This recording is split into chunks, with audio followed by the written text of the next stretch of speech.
A look inside the musical world of the man who could flawlessly blend mind-melting rock with soul, blues, pop, R&B, and classical. It's the story of legendary Deep Purple keyboardist Jon Lord with author Ovais Naqvi. Next. We're totally booked. Rock and roll! Well, I think I'll leave you to your reading. Little Hand says it's time to rock and roll. Rock and roller! We are totally booked. So are you a Purple fan? Well, yeah, I'm a fan of classic rock, so many bands, so you could certainly put Deep Purple in there. I mean, I by no means the level of a fan that you are. For me, mine is Van Halen. I could tell you pretty much anything and everything about Van Halen. So, but my God, yeah. I mean, I have grown up on classic rock, was a classic rock disc jockey, and this music is just a part of my life forever. But with Deep Purple, I know all the hits and I know some of the deep tracks. And, I remember in high school, my brother had the Comeback album in the 80s. Yeah. Yeah. And just hearing the songs on the radio. And then recently just, reading through the chapters, setting up questions, I went to Spotify and just hit play on, just like a random, this is Deep Purple Spotify playlist, The Burn album is fascinating because you would think, after losing their very well-known lead singer, that an album wouldn't do well, but Burn did so well, and it's such a great album. But Lazy, I love. Stormbringer, Mistreated, a lot of those songs off of Burn, I'm really digging. And I was in radio in '96, and I did play Ted the Mechanic. I remember playing that when that was a single. Yeah. Okay. Yeah. So. Yeah. No. Well, that's interesting, Eric, in itself, because, I was having this chat the other day with Paul Mann, who conducted and supported John a lot in the classical phase of his career after about '98, when he did the concerto concert again at the Royal Albert Hall in 1999, 30 years later. And we were talking about, the perception of Zeppelin and the perception of Purple. And in fact, because Paul's a great film buff as well, we were talking about films and how sometimes you get prejudiced as a director because you're too eclectic. Yep. In other words, if you just stick in your lane and you just do a certain kind of film, you'll generally get way more recognition in a system like Hollywood than you will if every film is so unpredictable that producers don't know what you're going to do next or not what you envision to do. And in a sense, if you're a Michael Bay, or that type of director, you'll get more recognition than you will if you're an Abel Ferrara, etc. Very true. So in a sense, Deep Purple, in my opinion, suffer from that a bit as well, because no disrespect to Zeppelin, but it was a very powerful template within which there was a lot of range. I'm not saying they stayed in a single lane, because they could do folk music and they could do heavy rock and they could do more bluesy stuff. But it was within a broad framework of a certain Zeppelin style. And then you look at Purple and you go into Stormbringer and Come Taste the Band, and you get into Hold On, or This Time Around, or, some of the funkier stuff on Stormbringer and Come Taste the Band, Highball Shoot, or You Keep On Moving. And it's miles away from, the Mark II, Machine Head, Highway Star, Pictures of Home, Lazy to a degree, Maybe I'm a Leo, Smoke on the Water, very riff-based stuff. So in a funny way, without starting on a downer, I mean, I think in a sense, the band always suffered a bit from a change of lineup fairly regularly in various periods, and then an enormous musical skill, which meant they could play anything. And the trouble with playing anything is, as I described earlier, it's a bit like being able to direct anything. You don't get as recognized for it by studios and by producers as you would by doing one thing. So it's interesting what you say, because when you take Burn, there's stuff in there that kind of harks back to a degree to Mark II. but it's a radical departure. And then Stormbringer's a departure from that. And then Come Taste the Band, when Tommy Bolin comes in, is a departure from that. And guys like Jon Lord and Ian Pace could completely keep up. One of the things Tommy Bolin remarked on when he joined in 75 to do Come Taste the Band was he marveled at, thinking they were a Smoke on the Water band because he didn't really know their repertoire, of being in a recording, rehearsal room with them at Warner's in LA, and then at another studio in LA. And he said, I just couldn't believe. I mean, Jon Lord, he knew every song in the book in Tommy's own words. I could play anything and he could just play it back because he just knew the whole musical repertoire of the 20th century to a large extent, certainly on the popular side from the 20s and 30s onwards, Gershwin and God knows what else. So, when you've got that big a musical repertoire, it means that you get bored of just doing one thing, and then you become incredibly eclectic. And therein lies your challenge, which is telling record labels, we're just going to do it whatever we choose to on the next album.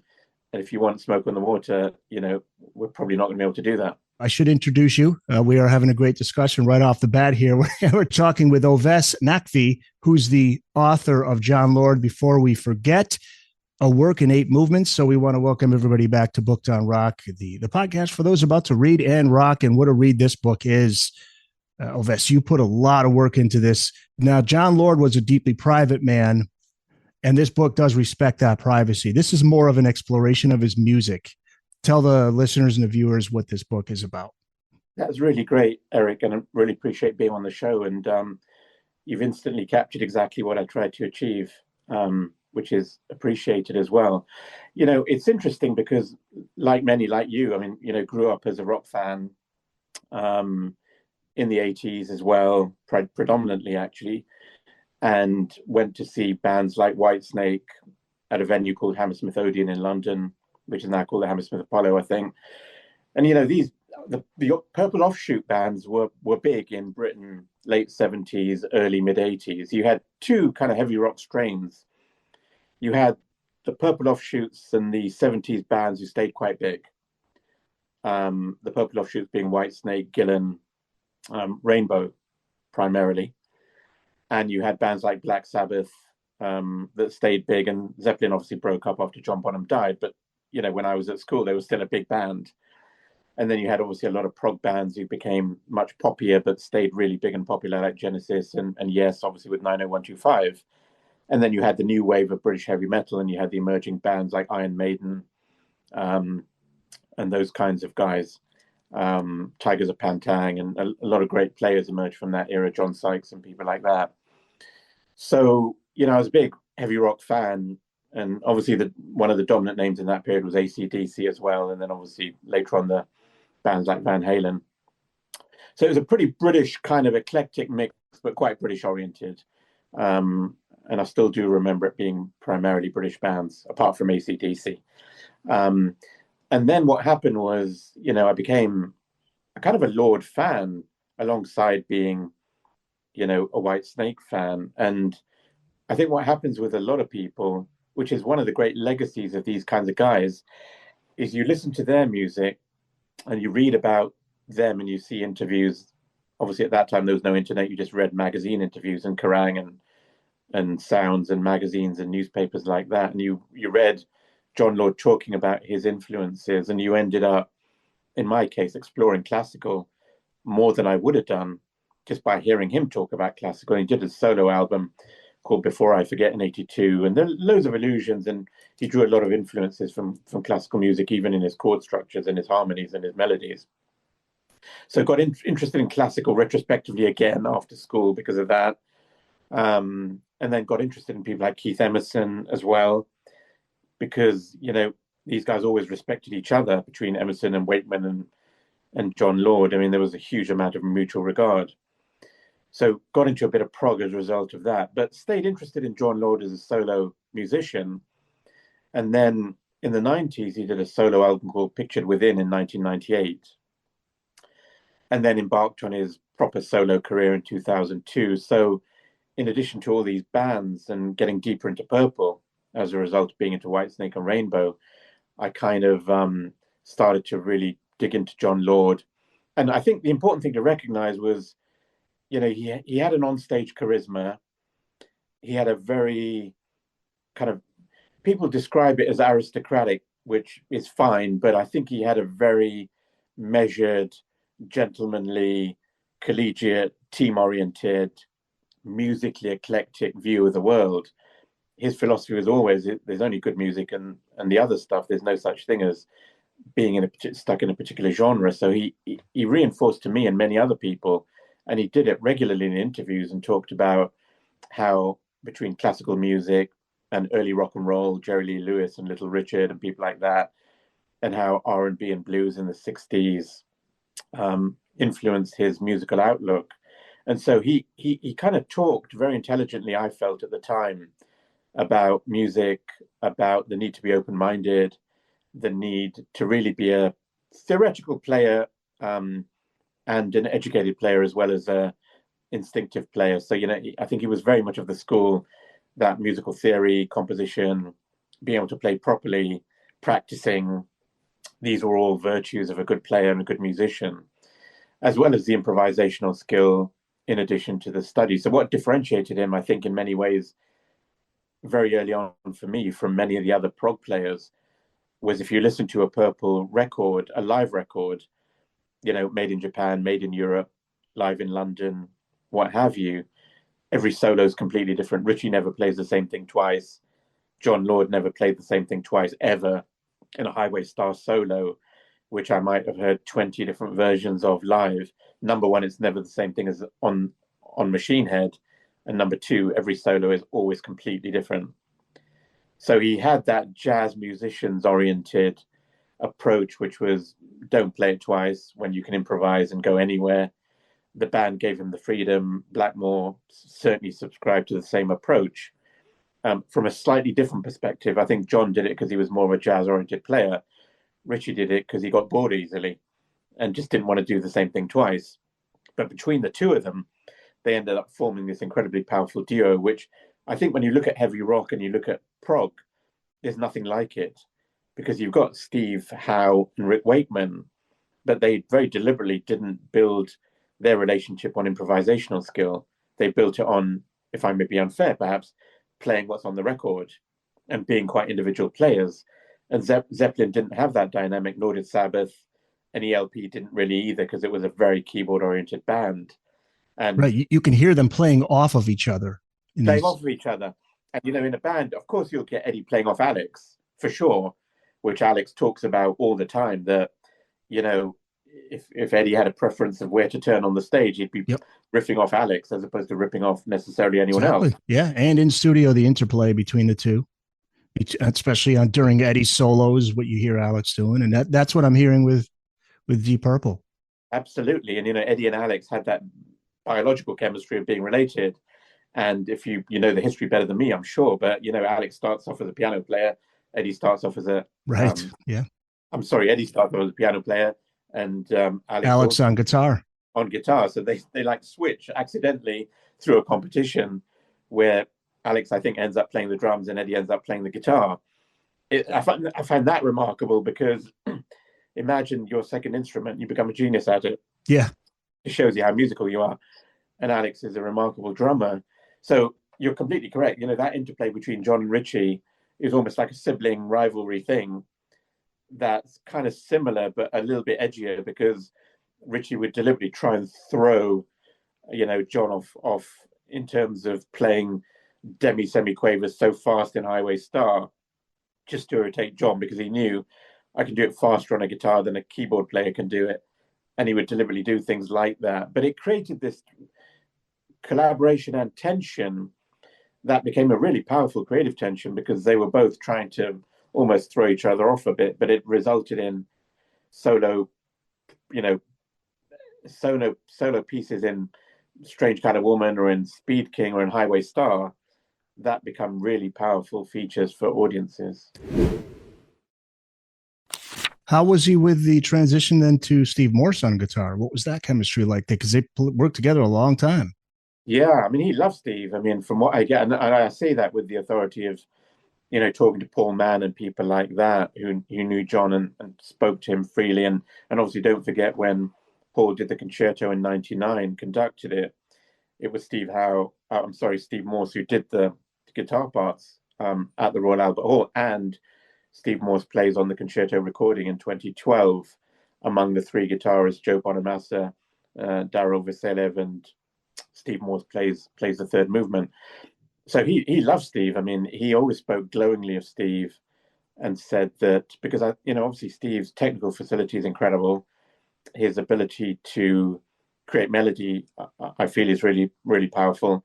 And even today, I mean, if you listen to a Steve Morse interview from a couple of weeks ago, with regards to his new album, he talks about Jon Lord more than anyone else in the band because he found a musical chemistry with John, and Jon Lord found a really great musical partner as well, who had, don't forget, a really strong academic theoretical background in music as well, having been to University of Southern Florida and being at college with Jaco Pastorius and Paul Pat Metheny and people like that. Incredible schooling. What is behind the book title, Before We Forget, A Work in 8 Movements? Yeah. He did a solo album in '82 called Before I Forget. And the idea behind his title was, let me put this down on record before I forget these musical ideas. And my perspective was, let's write down things about Jon Lord before we forget about Jon Lord, because, guys like us will remember for as long as we can. But, new musical audiences, people now in their teenage years or in their 20s, they might be into Purple. They hear Don Airey. They hear Jon Lord on record. So his biggest legacy is the recordings. What I do or other people do is marginal relative to listening to Made in Japan. But I wanted to really capture as many musical observations about him as I could before we all move on musically and he gets forgotten. I mean, the reality is, if you take musicians born in the 1940s, most of them now entering their late 70s, early to mid 80s, and they are disappearing, sadly. Guys are hitting 82, 83. It's remarkable that they're still around. Many of them still touring, which is equally remarkable. But there's going to be a point, which is a sad day, where they're going to disappear because not everyone's going to hit 85 and 90. So I figured it's an ideal time for fans in their 40s and 50s and so forth to kind of have a documented record of his music, his sound, and his instrumentation. So that was really the idea, to take the title Before I Forget and create a relevance for today, which is, let's do something before we forget. And is it a work in 8 movements? Is that because he was part of the 8 different Mark eras of Deep Purple? Yeah, no, interesting. That's an interesting because there's 9 altogether now, right? There's a new 9th. Yeah. But what happened was I wrote the chapters which began to unfold by themselves. I probably started off, I think, with about 5 or 6 kind of chapter areas. And then as you write stuff, it evolves into new areas and into an exploration of his legacy and so on. And so I landed up with 8 chapters. And I figured, there's a bit of symmetry there, and why don't call the 8 chapters 8 movements? And so the idea was to make it a bit more musical than just a book about 8, which happened to have 8 chapters. And don't forget, sorry, the other key point was he passed away at 71, which is his 8th decade. So between being in his 8th decade when he passed away and between a book landing up at 8 chapters, I thought the resonance of 8 movements would be quite powerful musically. That picture, for those who are watching this interview, a great photo of him behind you there. Black and white shot of John. Exactly, yeah. Where is this from? Yeah, he did a photo shoot with a photographer called Martin Goddard, who was hired by EMI to do the pictures from the Before I Forget album in '82. So he was on EMI, and Martin went to his house, which is called Burntwood in Goring-on-Thames in Oxfordshire, and Martin spent some time with him and did the portrait photography on the cover of the book, and also did a whole bunch of stuff of him in the garden and in the house. And the piano he's playing there, which features in the book, was a piano he acquired in the early 70s from Shirley Bassey, the singer. So Shirley Bassey had a Challen piano, which she'd had painted with light colors and flowers, apparently to match the decor of the room the piano was in. So John acquired this from Shirley Bassey, and he always said it was a nice ornament. He used it for practice because he said it was quite hard to play and was probably not the perfect piano, because he later had pianos like an Erard piano, as well as a Grotrian Steinweg, which is a German piano. And Steinweg, as you know, is the original name of Steinway. When he moved to America, he Americanized his name to Steinway, but his birth name was Steinweg. So Grotrian Steinweg is the German company created by Steinway, and he went to America and created the Steinway Piano Company. So, Lord had these great pianos, but the Challen that is photographed is the one that Martin Godard photographed in 82, and Martin's still around, and we managed to secure rights to use the picture on the cover of the book directly from Martin. You set out to answer the question, how could a kid growing up in austere 1950s Britain become so adept at so many forms of music? He could play jazz, blues, R&B, soul, pop, and rock. He could compose orchestral music as well. Take us back to the beginning. Where and when was Jon born, and what were his early years like? So he was born in a city in England called Leicester, close-ish to the Midlands and thereabouts. But not too far from London. England's a pretty small country, so 100, 150 miles is a big journey. But in America, of course, that's nothing. But that gets you literally from London to places like Leicester and Birmingham and so on. So he grew up in this town, Leicester. His family originated from around the area, from Buckinghamshire and from Leicester. He was born in 1941 in June, and his parents were both, I think, quite musically oriented. His father played saxophone. He was an alto sax player in the local fire brigade band during the Second World War, because obviously you had troops who went and fought in different places in Europe and so forth. And you had other people who stayed behind but were intrinsic to the war effort in terms of ambulance services and fire brigades and so on. So John's dad, Reginald, was part of that. And there were various other people. Frederick Ault was a piano teacher in Leicester. And preceding him, there was another piano teacher called Philip Lank, who John was with for a very brief period when he was about 6 or 7 years old. So his parents, at the age of 5, they figured, this kid's actually, he's quite musical. So they figured, let's put him into formal tuition, initially with Philip Lank, and then with a guy called Frederick Ault. And they were both very schooled. Royal College of Music type kind of piano tutors. In Frederick Ault's case, I did a lot of original research and dug out a bunch of his history. He lived in Leicester, in a place called Montague Road in Leicester, went to the Royal College of Music at a very early age, was a multiple prize winner at the RCM, both on organ and on piano, got awarded his degree by the University of Durham. His mother had been unwell, so in 1941 he came back and he set up as a piano tutor. And I actually found, amazingly, students who'd studied with Ault, including up till the 1960s and 70s. Wow. Right?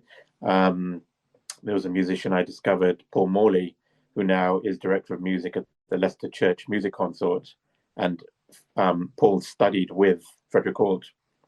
So he gave me amazing color on Ault, because John had never really talked about him in enormous detail, but he did talk very glowingly about what he learned from Frederick Ault in terms of theory and music, and the very skillful way he taught John and other students. But I got enormous color from Paul, because Paul knew him and knew him a bit more socially, and had a lot of photography and kept a kind of a scrapbook of pictures of Frederick Ault and so on. So I befriended Paul, who's in Leicester, and he was kind enough to share an enormous amount of detail with me about Frederick Ault, which gave me a perspective on John's musical tuition and the kind of influences. This is a guy who, knew Tchaikovsky, knew Grieg, knew Mendelssohn and many other classical composers, but was equally adept at Gershwin and people like that. So initially I got a clue. Immediately I got a clue that, wow, so if a guy is teaching a bit of Gershwin and he's also teaching, you know, romantic classical 19th century, as well as Bach and Beethoven and Mozart, you know, he's pretty eclectic. So I think Jon's musical eclecticism was partly shaped by that.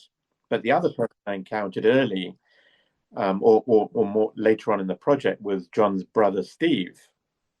Okay, so Jon has a younger brother called Stephen Lord. He was born in 1945. It was his 80th birthday on the 19th of December last year. And Steve was extremely supportive, introduced by Paul Mann, and helped me an enormous amount by painting a picture of what family life was like in the 1940s at Averell Road in Leicester, where Jon grew up with. That's a huge get for the book. Massive, right? So you got 120 Averell Road. Jon's parents, Miriam and Reg, moved there, you know, probably in the late 30s, early 40s. And then Jon is born in a nursing home nearby. And then Steve and Jon grow up in that house. And Steve painted a fabulous picture for me of life in the house. You know, what kind of records were playing, the kind of popular classical 1940s stuff that Reg and Miriam would play at the weekend, an aunt and uncle who would play classical music at the weekend and invite Jon and his parents over. So after dinner, what you call tea, I guess in that generation, they'd sit and play some Mozart together. And Jon would be playing on the piano as a kid, and Steve would be on the recorder. Or I should say that way. So basically, you know, you'd start getting this amazing picture, and Jon then leaves school, or when he's still at school, gets a part-time job in a menswear store in the center of Leicester, and even buys pop records, obviously Jerry Lee Lewis and Little Richard and people like that, but he even buys Diana by Paul Anka. So one of the earliest records Steve recollects is Jon buying Diana, and obviously Paul Anka's still around, amazingly, but you know, he was about 17 at the time. I think he was born in 1941, so he was exactly the same age as Jon, but he was a big pop star. So, you know, Steve remembers Jon buying Diana by Paul Anka. And then obviously there's a teacher at school, I think called John Palmer, if I recollect, who also is quite a jazz fan. He knows Miles Davis, he knows Dave Brubeck, and he knows Lowell Ferguson. So suddenly Jon gets immersed in the music of American jazz, and gets, you know, Porgy and Bess by Miles Davis or a Dave Brubeck album, and then suddenly, you know, you've got this amazing musical eclecticism that by the time he gets to London to study at drama school, interestingly in 1961, he's musically adept and has an ear for everything from pop to jazz to modern classical to traditional classical to organ music to church music. And he's also playing organ in church, don't forget. So you can imagine the musical stimulus that he has, no disrespect, compared to a regular rock player, is quite ridiculous. Sure, man. He sponged all that up. And then it comes the Beatles. You're a fan, I'm sure, of the Beatles and that Totally whole correct. scene. Yeah, I mean, he gets to London, gets into R&B and blues. And obviously, as you know, all these bands like the Stones, you know, the Stones come from a kind of a blues type of vein, as did the Who initially. And then they morph quickly into something else. But I think the Stones stayed more bluesy and the Who turned into something else. And the Beatles, funnily enough, didn't even have that bluesy influence. They were much more of an American pop influence band, you know, Bruce Channel and people like that. And a lot of the art, you know, the Motown records and female American singers, they were quite influenced by that.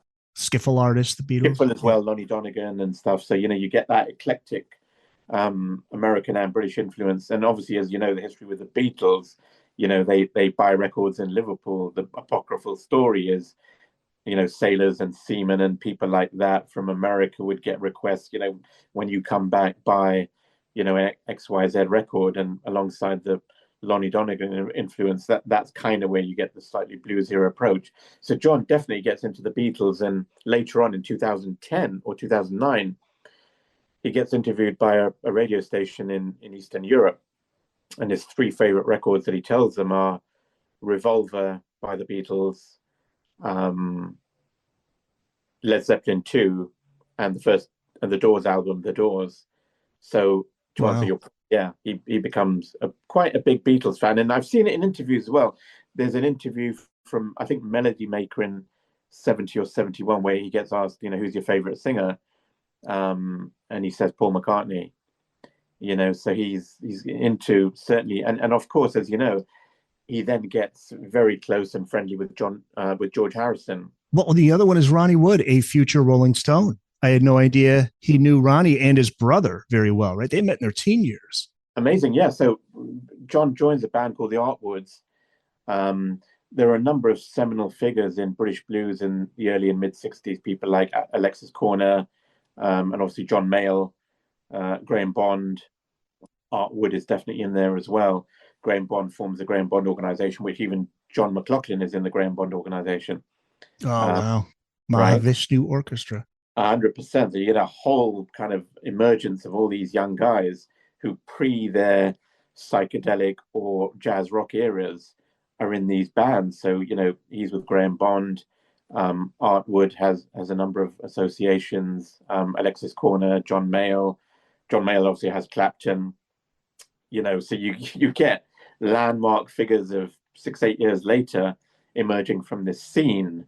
And John is obviously quite close to Artwood. He ends up staying in their mother's house, if I recollect, in Middlesex.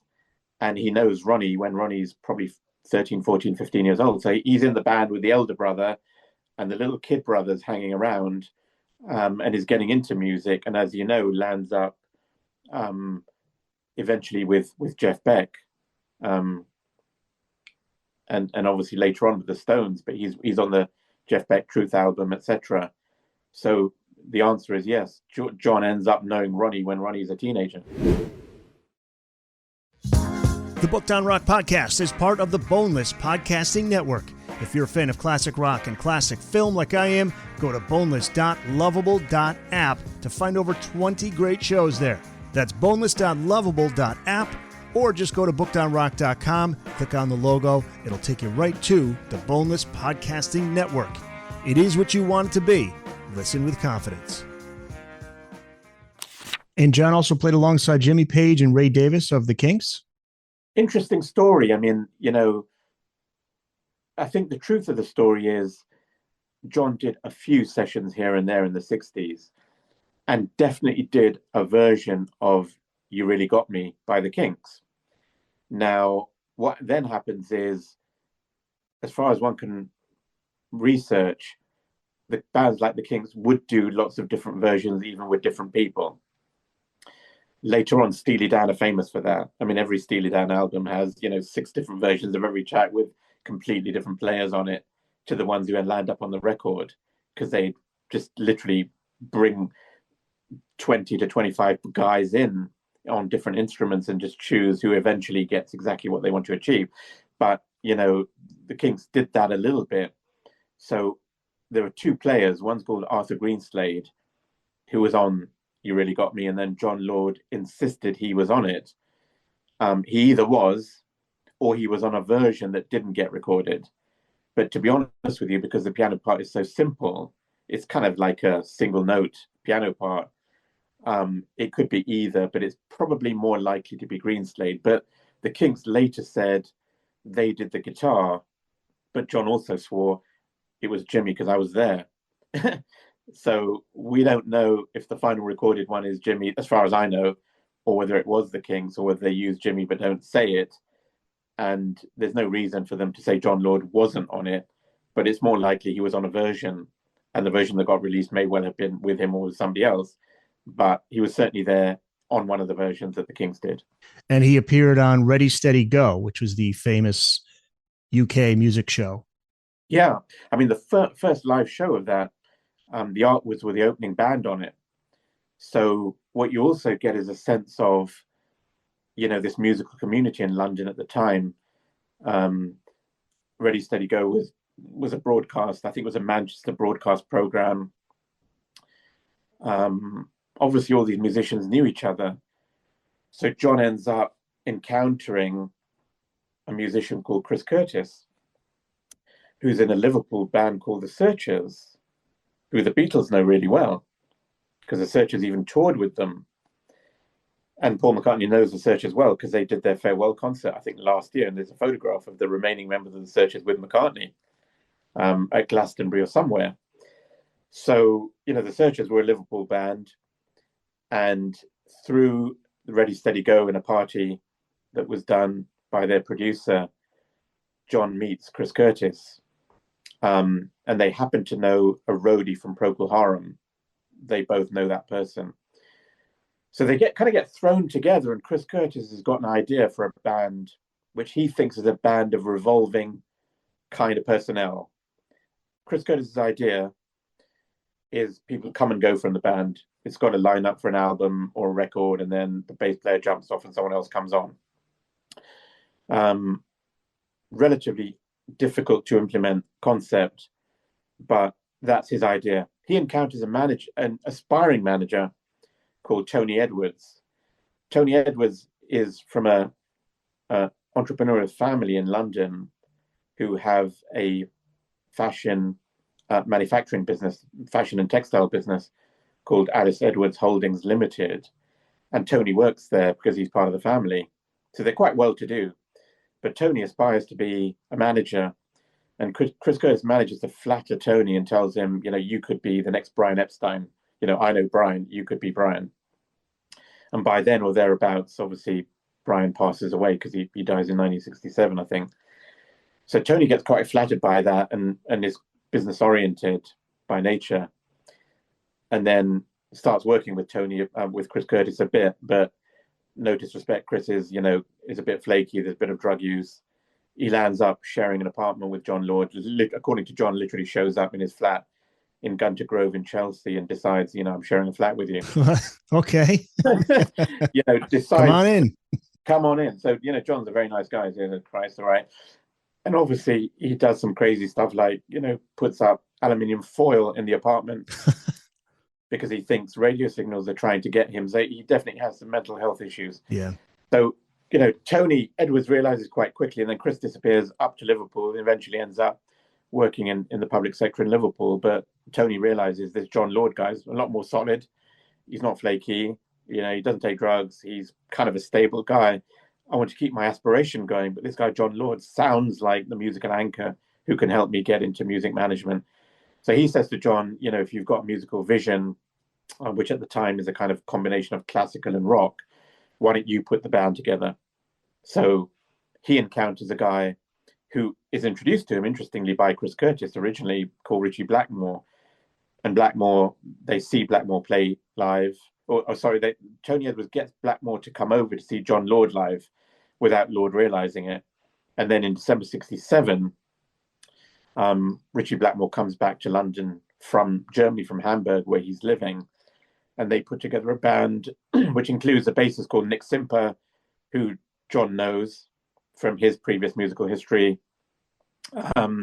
Richie has an interest in a drummer whose name he can't fully remember, but he says there's a band called The Maze, which also goes by the name of MI5, which is the British intelligence agency. And there's a drummer in there, a young curly-haired bloke. He's really good. He's a young lad, but he's brilliant. And that obviously is Ian Pace. And then they know a singer called Rod Evans. So they tell Rod, bring the drummer along. And so they land up initially with a drummer called Bobby Woodman. They send him off to the corner shop to buy some cigarettes, sneak in Ian Pace. Pacey does his stuff in 1968. They realize he's the guy. Amazingly, of course, as we know, between 1968 and 2026, Ian Pace is still there. He's still on every album. And there isn't a single Deep Purple gig that doesn't have Ian Pace in it. That is amazing. That's unbelievable. Wow. Every live Deep Purple gig from 1968, they haven't done a gig without him, and he's on every single album. But they find him because he comes in with Rod Evans. He's about 20 years old at the time, very young. And they realize between Nick Simper, Ian Pace, Rod Evans, Jon Lord, and Richie, that's the original Deep Purple lineup. Wow, that is how we get Deep Purple. Now, Deep Purple was the name of a song, wasn't it? It was a kind of 50s pop song, which I think may have had a history before that as well. But it was apparently Richie Blackmore's grandmother's favorite song. Right. Or she liked it. So among the various names that came up, like Orpheus and some worthy sounding proggy names, they were struggling a bit because none of the names quite fitted what they wanted to achieve. One was called, I think, Concrete God. One is called Orpheus. And then Richie says, well, why don't we just call it Deep Purple? Because, that sounds like an interesting enough name, and they adopted the name Deep Purple. Hey guys, we'll get back to the show, but first I want to tell you about an exclusive deal for Booked on Rock listeners. Get 15% off any purchase at oldglory.com. Over 300,000 officially licensed items covering music, sports, entertainment, and pop culture. Merchandise featuring legendary music artists like Bob Marley, The Beatles, Grateful Dead, Pink Floyd, Led Zeppelin, and many, many more. Go to oldglory.com. Make sure to use the promo code BookedOnRock. Also find a link in this episode's show notes, or just go to bookedonrock.com and click on My Deals. Weren't they on a label that was run by Bill Cosby? Yeah, they land up. What a bizarre story. Yeah. When you think about it. Yeah, they eventually land up on EMI in the UK, but obviously international rights. At the time, I guess EMI was probably less active in the US and much more of a European label. And obviously they owned Abbey Road Studios and all that kind of stuff. So they needed a label in the US, and this single Hush, gets put together as part of the first album, and a label called Tetragrammaton, which includes Bill Cosby as an investor and shareholder, gets set up. So the good thing is, obviously at the time, he has a lot of heavyweight Hollywood connections and so on. So Hush gets released by Tetragrammaton in the US, becomes very successful, like a number 4 chart single from zero in terms of the band not having any name. So they end up landing up in the US in late '68, if I recollect. They do a tour of the US. They do a tour also supporting Cream, and they land up in Hollywood, and they land up on Hugh Hefner's evening Playboy program, and they do a rendition of Hush. So the reality is Tetragrammaton and the Cosby connection is actually really useful to them initially, because it gives them an entree into Hollywood and into gigging and into their first tour, which probably wouldn't have happened without that. Hush is still played on the radio. It's still a great song. It's held up so well, but Rod Evans was only there briefly, and then he went on to join a band that I love, Captain Beyond, which is a great band, but they didn't like the direction they were going with Rod Evans, I guess, right? It was something. What was the reason that he was out? What happened, I feel, was, they reached a certain point in '68, early '69 perhaps, where they figured this is the end of the line. We've gone as far as we can with this lineup. They, rightly or wrongly, felt Nick Simper wasn't the right guy. Nick's still alive. And rightly or wrongly, they felt that Rod Evans wasn't the right guy. A bit more ballad oriented, a bit of more of that deeper baritone voice. A bit Elvis-y, actually, in many ways. If you listen to Hush, there's definitely a feel of Elvis in there. But they figured with Zeppelin and Mountain and, Vanilla Fudge, and Hendrix obviously is a major influence on Blackmore. So, it's getting heavy. Clapton's getting heavier. It's getting amplified. Pete Townsend's a key figure in this amplification story. Jim Marshall is the instrumental figure in the emergence of amplification in rock music, because it's with the combination of the Fender Stratocaster and the Gibson Les Paul, but particularly the Marshall amplification, that takes us into the world we know today. Literally today, to this day, Marshall's a huge name in the guitar world. So they can see all this happening because they've got their musical ears on, and they go, well, Townsend doing all this feedback and loud stuff, and Hendrix and Clapton and Jimmy Page, who Richie Blackmore knows, and Jon Lord knows him as well. And we're not going to get there with Nick and Rod.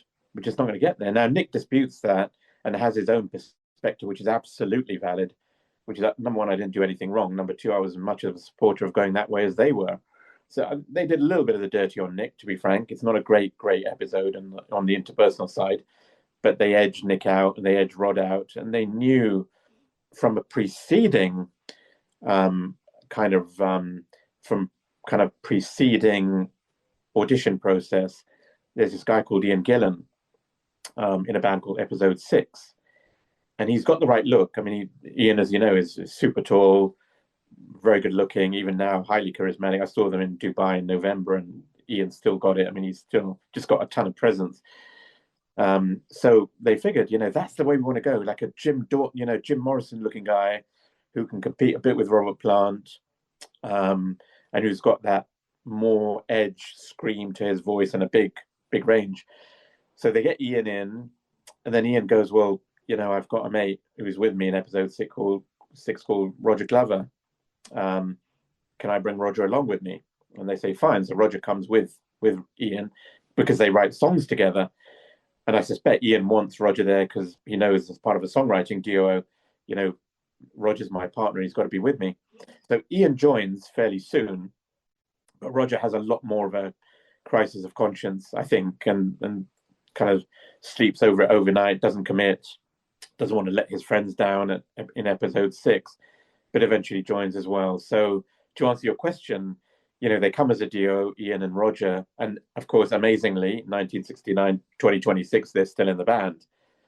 I'm seeing them on stage in November, and Roger's still there, Ian Pace is still there, and Ian Gillan's still there. So, which is amazing to see. So that, to answer your question, music gets edgier, Cream, Hendrix, Led Zeppelin, Vanilla Fudge, Mountain, and then obviously Richie goes, we're going to have to go that way. Never before has anybody taken such an account of the gear setups that Jon Lord used over the years. This book serves as an important reference of the equipment and the instrumentation that he used throughout his career, his storied career. He's famously known for pioneering the use of the Hammond organ. His interest in the instrument came thanks to the soundtrack to a Stanley Kubrick film, A Clockwork Orange.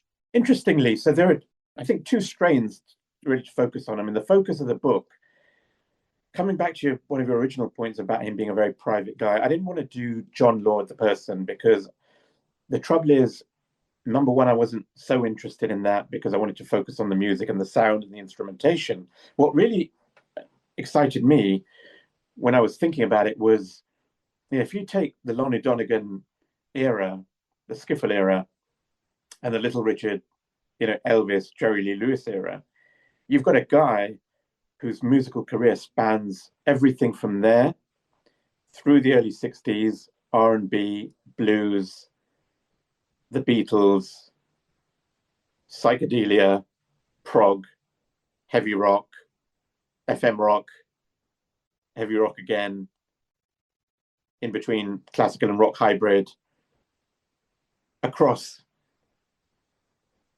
piano, organ, into monophonic synthesizers, preceding that, modular systems, and then into polyphonic sampling, MIDI, workstation, etc. So I'm thinking, wow, I mean, number one, his career spans all these generations, and I was always interested in a fictional idea of a session musician who spans all these eras, but I thought, forget the fiction thing for a second, there's a guy who spans all these eras, and the instrumentation he uses spans all these eras as well, because we go from piano, which is when he becomes adept at playing, all the way to Korg M1 and EMU Proteus and modular expander type era. So I'm thinking what would be great would be to interweave his musical story with the unique sound that comes out of some of these bands like Deep Purple, with the story of his instruments, but underneath it, the layering of the history of some of these names. Because I could talk about the Mini Moog and the Poly Moog, but I'd love also to talk a little bit about Robert Moog.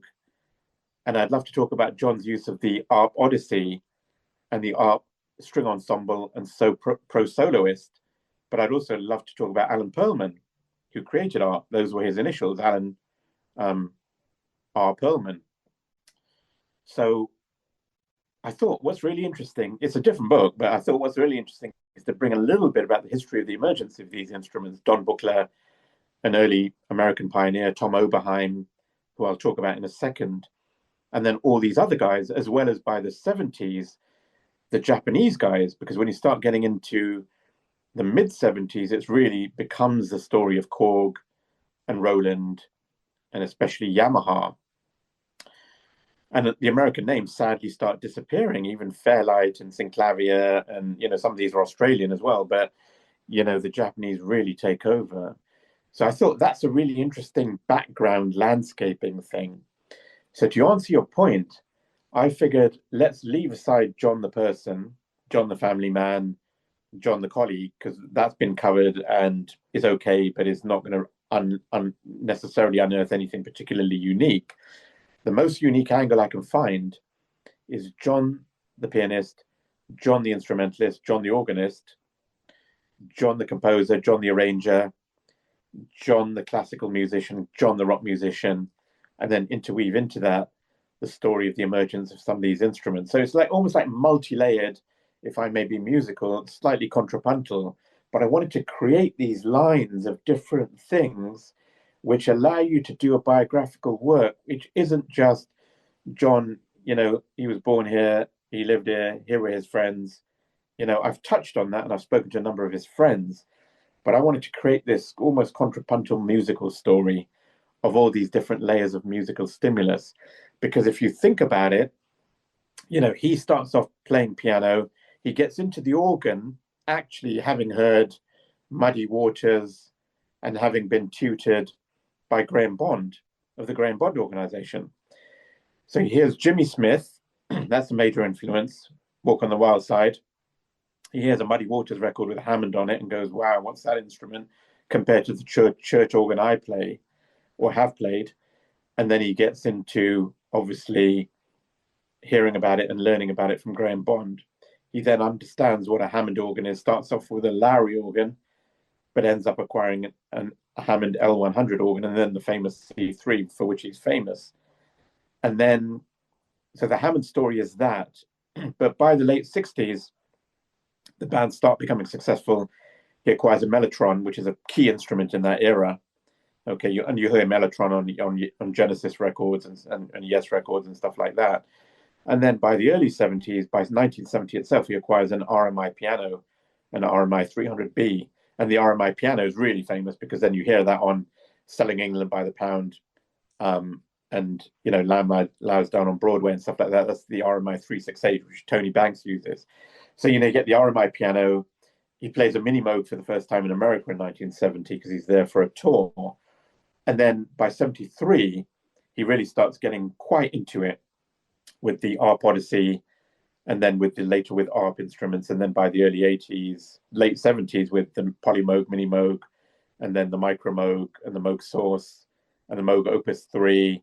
And so without getting too geeky on this particular podcast, you get these phases. You get the organ phase, and then you get the RMI piano phase and the mellotron phase, and then you get the ARP Odyssey phase, kind of early monophonic, and then you get the polyphonic with the Poly Moog and the Memory Moog, and then he goes full-scale Yamaha by the early by about 86, the Yamaha DX1, DX7, and by the Yamaha CP70 and CP80 electric piano, mini grand piano, or 88 key grand piano. And then he starts getting into sampling with the Emulator 1 and Emulator 2. So, it starts getting really interesting because you hear all these things on Deep Purple and Whitesnake records. And what I've tried to do is for the fans go, here's the sound. Yeah. And you see the pictures of him on stage. It's like this scene out of a sci-fi movie, all the equipment he's got around him. And yeah, so that was Wendy Carlos, was the composer for Clockwork Orange that was utilizing the... Yeah, initially the Switched on Bach album, which is a multiple Grammy-winning platinum album. And then Kubrick got her to do the soundtrack for Clockwork Orange. And then John heard that. Well, there's a funny story there, which is, sorry to digress, but it was originally Ennio Morricone that he wanted. Oh, yeah. And Sergio Leone, unfortunately, told him a lie and told him Ennio's not available because he didn't want Ennio to work with Kubrick, which is amazing. He didn't want Ennio Morricone to work with Kubrick. So he said, I've checked with Ennio. He's not available. He's really busy. Kubrick went, all right, and then got Wendy Carlos to do it. And ironically, of course, with a landmark soundtrack. So that soundtrack was the one, I think, John said in a later interview in 82, what really got me to think about synths was less what Keith and Rick were doing, because I really admired that, but that was different. It was Clockwork Orange that made me think, wow, actually, let me start thinking about integrating this into my music. Hey guys, thanks so much for checking out the Booked on Rock podcast. If you've just found the podcast, welcome. If you've been listening, thank you so much for your support. And make sure you tell a friend, a family member, share on social media, and let people know about Booked on Rock. And if you do like the podcast, make sure you subscribe, give a 5-star review wherever you listen to the Booked on Rock podcast. We're on Amazon, Apple, iHeart, Spotify, Spreaker, TuneIn, and on YouTube Music. You can check out the full episodes on video, along with video highlights from episodes on the Booked on Rock YouTube channel. Find it at Booked on Rock. Thanks again for listening. Now back to the show. Ovais Naqvi is the author of Jon Lord, Before We Forget, a work in 8 movements. He was also a fan of the Odyssey. You talked about that. The ARP Odyssey. You hear it featured heavily on the solo to the song Space Truckin', which is absolutely phenomenal. You hear the synthesizers across the 8 tracks on the 74 album Burn, which is a phenomenal album. What drew Jon to this particular instrument? It's interesting. I mean, hard to know exactly because, the Moog was around at the time. Moog probably had the Mini Moog, and that was initially about it. They did the Poly Moog, I think, in 75. And Keith Emerson was a big Moog, almost like a kind of a sounding board for Bob Moog. I mean, Bob Moog's go-to guy on how would this sound on a record or live, or how would this perform live, was Keith Emerson. So Keith was really his kind of muse, if you like, Bob Moog's muse. And so he even created a combination of instruments in 73 for Keith called the Moog Constellation, which was Moog's idea to create the biggest ever, most multifaceted synthesizer. And it was what landed up becoming the Poly Moog. Was pulled out of that. The Moog Taurus pedals, bass pedals, were kind of pulled out of that because the Constellation didn't quite work. But the component parts of it became what became the Poly Moog, the polyphonic instrument, and the Moog Taurus. So I don't know exactly, but I feel maybe, ARP approached Jon, or he felt Moog is Keith territory, and Alan Perlman, started from a NASA scientist background, set up ARP. In parallel, there were 3 guys who were key figures in the emergence of monophonic synths, modular, and then monophonic and polyphonic. One was Don Buchler, one was Robert Moog, and one was Alan Perlman. And this is on the North American side. I'm not talking about the Japanese guys, no disrespect to them. So he obviously, and some of this, as you know, is, reps approaching you, you find the right person. Tom Oberheim, interestingly, was for a period the Moog rep in California. And there's a funny story there, which is Tom Oberheim is a UCLA student. He's less interested in academic study of engineering and more interested in music. He gets commissioned by some fellow students in a band called the United States of America to create a ring modulator. He hasn't got a clue, but he finds a magazine called Electronics Magazine. He finds the wireframes or the diagrams around them from a guy called Harold Bode, who's a German scientist who moves to America. And he creates a ring modulator off his own bat using the schematic that's reproduced in the magazine by Harold Bode. Bode ends up working with Robert Moog, and Oberheim realizes that there's a product I can create here. He gets commissioned by a couple of Hollywood soundtrack composers, one particular one, to do some ring modulator effects on the Planet of the Apes soundtrack in 1970. So he kind of goes, oh, there's a product here. So he doesn't have the money to manufacture. He goes to Gibson Maestro in Chicago, who own the Gibson brand, and goes, look, I've got this thing. I've clearly got a market for it. So he does 2 things. One, he licenses the ring modulator to Gibson Maestro and therefore creates the Gibson Maestro ring modulator, which becomes the famous thing that Jon uses, but people like Chick Corea use as well. And parallel to that, he approaches Alan Perlman and becomes the Moog rep for California, where he encounters an interest from Joe Zawinul. Funny aside, but Zawinul calls up ARP and goes, I want to try out this ARP 2800 or 2600. And Oberheim shows up and Zawinul plays it. And by all accounts, he's really apathetic, not interested. And Oberheim thinks, I've messed this up. Joe Zawinul's not going to buy this. He said, all right, leave it with me, leave it in my house. I'll call you in a few days. Oberheim thinks Zawinul's just going to go, I'm not interested. He says, Zawinul keeps it. And next time I hear it, I hear it on Weather Report's Birdland, used in a way that I couldn't even believe. He got sounds out of it that I couldn't even imagine. So it just shows you the skill of these guys. I mean, you've got Zawinul, who's a Vienna Conservatory classical musician, lands up in America, Cannonball Adderley, lands up with Miles Davis, obviously. And, you can just see the musical facility of some of these guys. He leaves the instrument with Zawinul. He thinks Zawinul thinks it's a pile of you-know-what. Zawinul creates Birdland out of it. Yeah, that's what's so great about this whole period of rock and roll, in particular, from say mid '60s right up through maybe like early '90s. These musicians and what they could do with instruments and do things that you'd never thought, and also producers and engineers and the things that they were experimenting with during that period and how they just push things forward. Paul Mann, you mentioned, and he said John once talked about in passing how proud he was at the time of the final track on Burn, which is I think A200. Is that A200? Yeah. Yeah.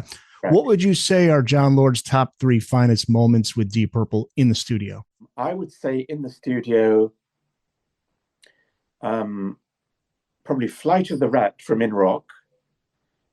There are 2 great solos on that album. There are many great keyboard parts on that album. The intro to Child in Time, Hard Loving Man, and Flight of the Fabulous. Thank you very much, Eric, and pleasure to be on your show. And I noticed your accuracy in everything you said, so congratulations on that as well.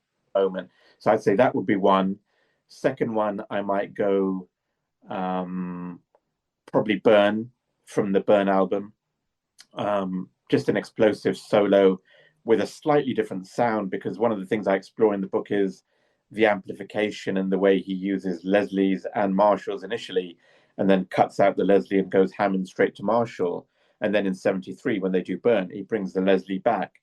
So you hear a slightly softer Leslie Hammond sound because the Leslies are in there, and it's a bit more airy than this very industrial machine head sound, which is, Hammond straight to Leslie. So I'd say Flight of the Rat, I'd say Burn, and then I might go, there's a Lord solo album, Before I Forget, which I mentioned earlier, and there's a track called Bach Onto This, which is the Toccata of Fugue in D minor, where he takes the fugue and does a fabulous extemporization on the fugue, which is Simon Phillips on drums, Neil Murray on bass, and I think Bernie Marsden on guitar.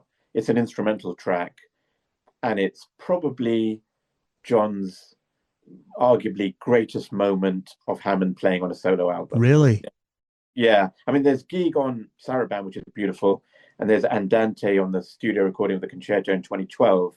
But if you listen to Bach Onto This from the Before I Forget album in 1982, there's a just absolutely explosive Lord solo, which to me is amazing, because that's him in a solo environment where he can play what he wants. If he wants to do 56 bars, he can. If he wants to do 8 bars, he can.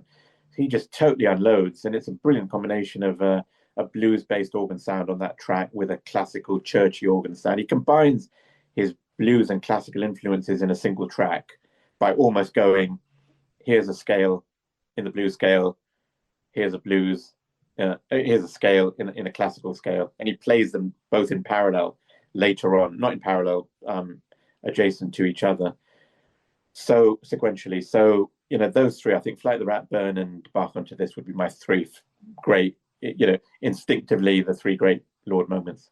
He passed away in studio. Yeah, I had to clarify that because live, that's a whole other. Eric, the Highway Star solo on Made in Japan. I mean, okay, yeah. I mean, if you spoke to anybody like Jordan Rudess or Derek Sherinian, or those guys, they'd go, "Wow, yeah, Jon Lord on Highway Star and Made in Japan is like, he's a monster player on that track alone." I mean, it's extraordinary. And Stephen Wilson, obviously, as you know, has just done the remix of that. Various people have done preceding remix versions. They're all great. Roger Glover did one, and I think possibly Kevin Shirley may have done one. But and it's a great recording in itself. Even if you listen to the 1972 recording, it's fine. It's brilliant. But Stephen Wilson does a version of a remix of it about 7 months ago, which is absolutely fabulous. And the Lord solo on Made in Japan, on the Made in Japan album on a Highway Star is quite mind-blowing. He passed away in 2012 at the age of 71. Quote from his longtime bandmate and drummer for Deep Purple, Ian Pace, said, quote, his humor, his ability to make people feel comfortable, his kindness, he was a wonderful guy. When he left us, we didn't just lose a really great rock and roll blues musician, we lost a really good composer as well. His love of orchestral music continued right to his last days. He found something in later life that he really loved, and he found he was very good at it. What was Jon Lord working on those later years that Ian's referring to?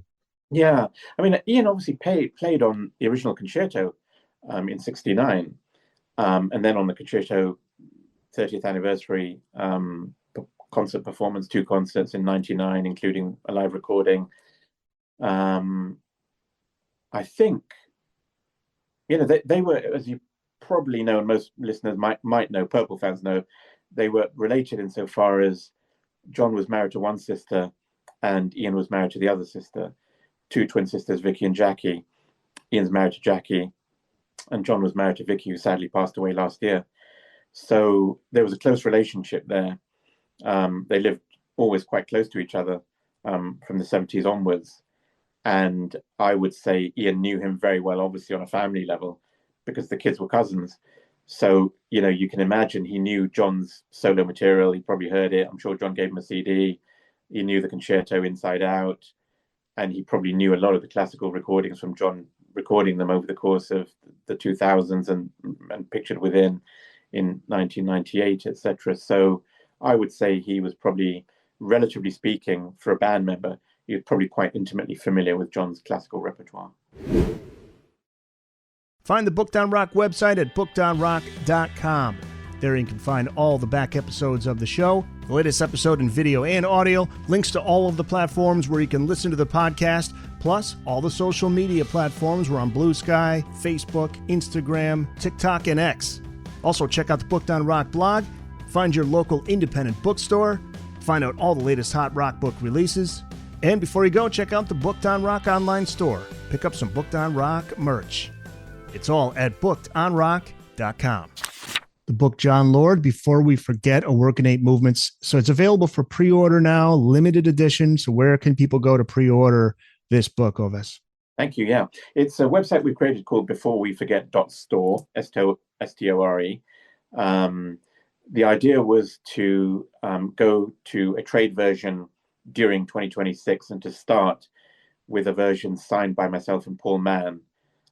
So what we've done is we've done an edition which is signed, which is available globally from that website, beforeweforget.store. The idea was to do really a version that would become a nice collector's piece for fans, but most importantly, to not do something that was hyper expensive.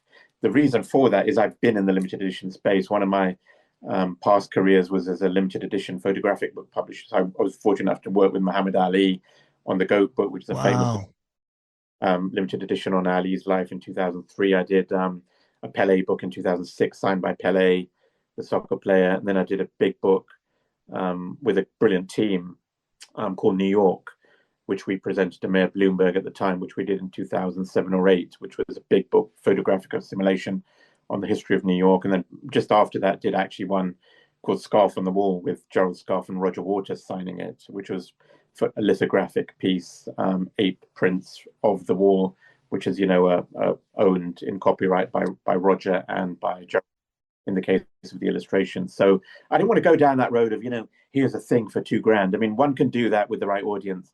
I wanted to do like a $40, $45 thing that is a collectible, but is available to everybody, so that, broadly speaking, a fan will go, that's a really good collector's piece at a perfectly reasonable price. That was my logic, to be honest with you.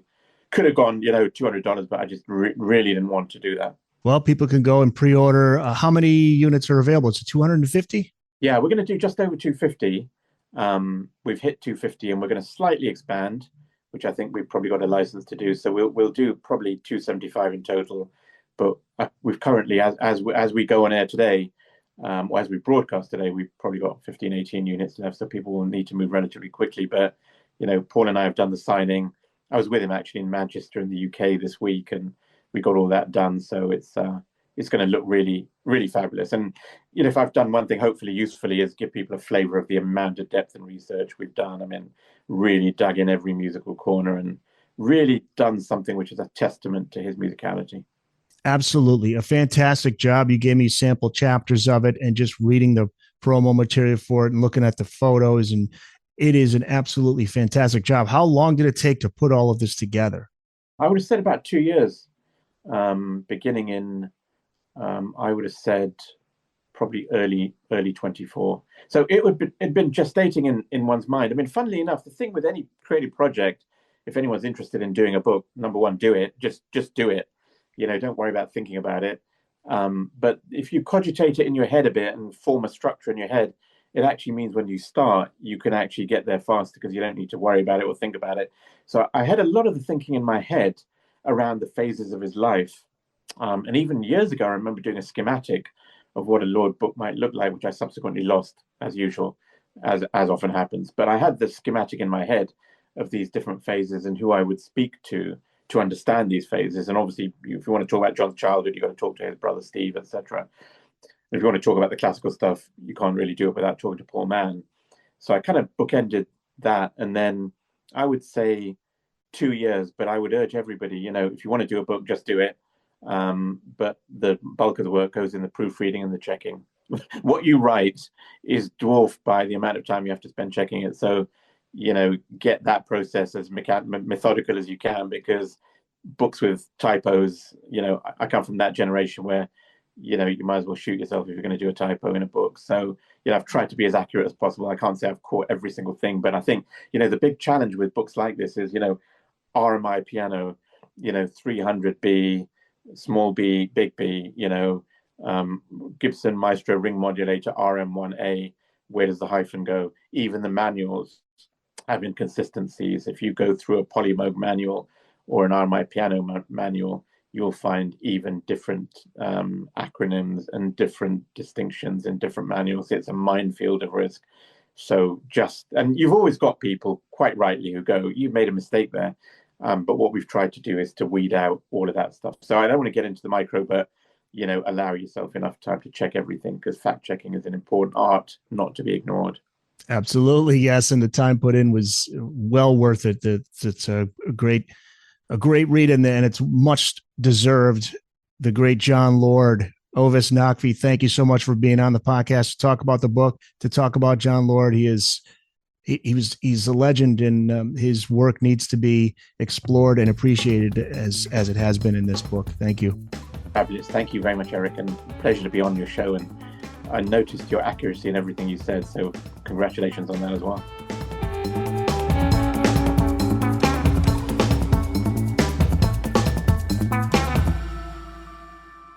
That's it. It's in the books.